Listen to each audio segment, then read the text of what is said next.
मुफ्ती तारिक मसूद के बयानात के लिए तारिक मसूद ऑफिशियल को सब्सक्राइब करें। तारिक मसूद ऑफिशियल।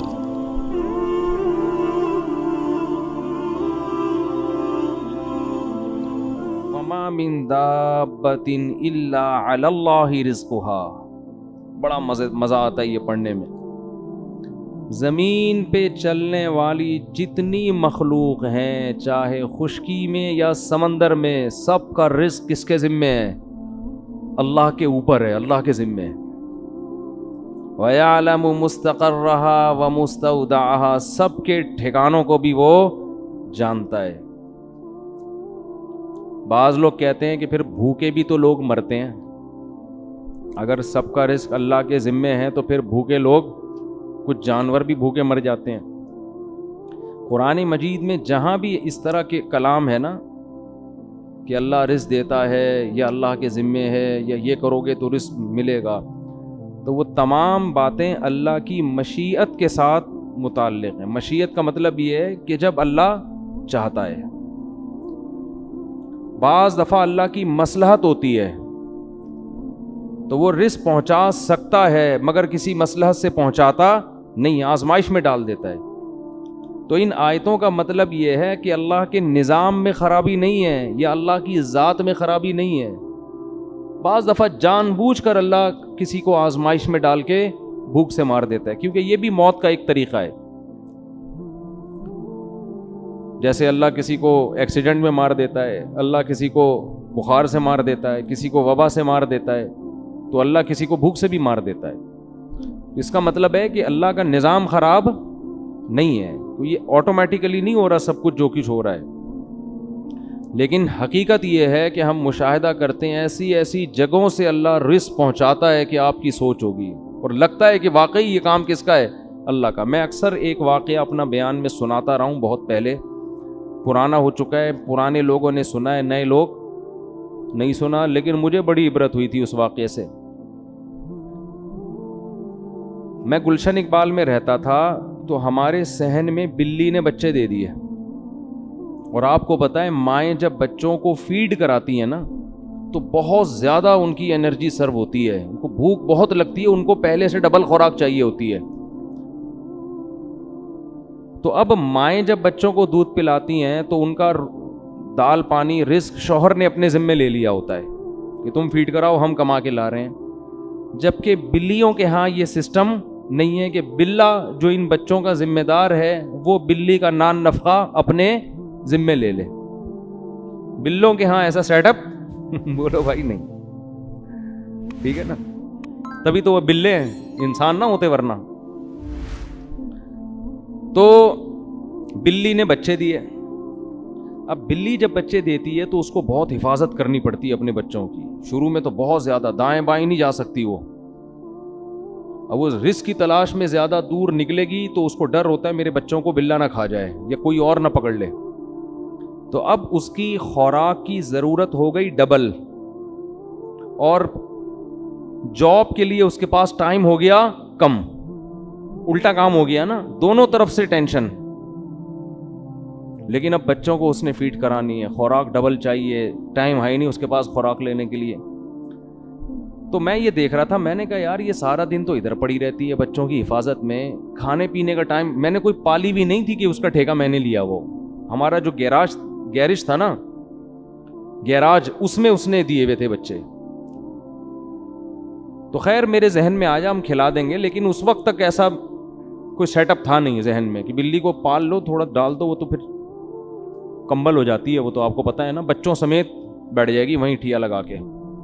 तो इतना फ्री कराने के मूड में थे नहीं। तो मेरे रिश्तेदारों की दावत थी ईद के दिन हमारे घर में,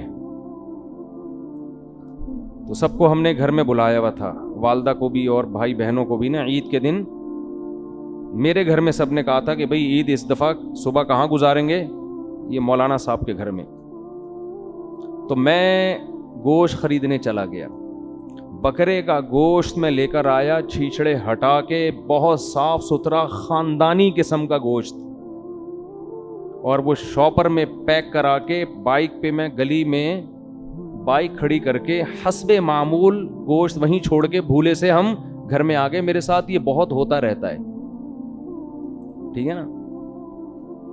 گوشت ہمارا کہاں لٹکا ہوا ہے, بائک پہ لٹکا ہوا, اور ہم بھول ہی گئے کس سلسلے میں جانا ہوا تھا اور کس سلسلے میں آ رہے ہیں.